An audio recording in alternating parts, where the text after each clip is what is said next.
नमस्कार. मराठमोळी जीवन चॅनलमध्ये तुमचं सगळ्यांचं मनापासून खूप खूप स्वागत. आज आपण चटपटीत अशी कांद्याच्या पातीची भाजी कशी बनवायची ही रेसिपी बघणार आहे.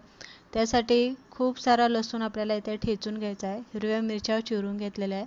अर्धा चमचा जिरी घेतलेली आहे आणि अर्धी वाटी मी इथे चण्याची डाळ भिजून घेतलेली आहे.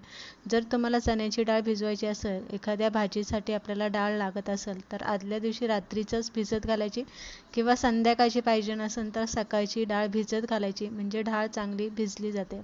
आता कांद्याची पात चिरताना आपल्याला काय करायचं आहे, जर जास्त कवळी कांद्याची पात असेल तर ती जास्त बारीक चिरायची नाही, मोठी ठेवायची, हे लक्षात ठेवायचं. आणि जर असं जाड अशी मोठी कांद्याची पात असेल तर ती अगदी बारीक चिरून घ्यायची. कांद्याची पात स्वच्छ धुवून निथळून घ्यायची, कारण कांद्याच्या पातीमध्ये पाण्याचं प्रमाण जे असतं ते भरपूर असतं. त्यामुळे काय करायचं, ती पहिलीच आपल्याला धुवून अशी निथळायला ठेवायची आणि त्यानंतर आपल्याला या पद्धतीने चिरून घ्यायची. कांद्याची पात आता आपली इथे चिरून तयारी झालेली आहे. त्यानंतर कढईमध्ये एक पळीभर तेल गरम करायला ठेवलं होतं. गरम झाली की त्यामध्ये अर्धा चमचा जी जिरी घेतलेली आहे ती आपल्याला यामध्ये घालून घ्यायची. जिरी थोडीशी फुलली की त्यामध्ये लसूण आणि हिरव्या मिरच्या घालून आपल्याला परतून घ्यायचा. त्यानंतर चण्याची जी डाळ आपण घेतलेली आहे ती सुद्धा निथळून आपल्याला तेलामध्ये 1 मिनिटभर चांगली परतून घ्यायची. तेलामध्ये डाळ परतल्यामुळे काय होतं, डाळीचा जो कचवटपणा असतो ते निघून जातो आणि डाळसुद्धा पटकन शिजली जाते. डाळ परतून घेतली, त्यामध्ये आपल्याला चिरून घेतलेली कांद्याची पात आपल्याला यामध्ये घालायची. आता ही भाजी आपण सुक्की बनवत असल्यामुळे यामध्ये पाणी वगैरे काहीच घालायचं नाही, कारण कांद्याच्या पातीला मी पहिलं सांगितलेलं आहे खूप सारं पाणी सुटतं, त्यामुळे पाणी अजिबात यामध्ये घालायचं नाही. सगळ्या शेवटी चवीप्रमाणे मीठ घालायचं.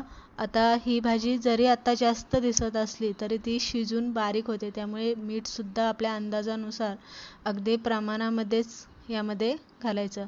मीठ घातलं व्यवस्थित, आपल्याला ती खालीवर करून हलवून घ्यायची आणि झाकण ठेवून फक्त आपल्याला 7 ते 8 मिनटं आपल्याला ही झाकण ठेवून वाफवून घ्यायची.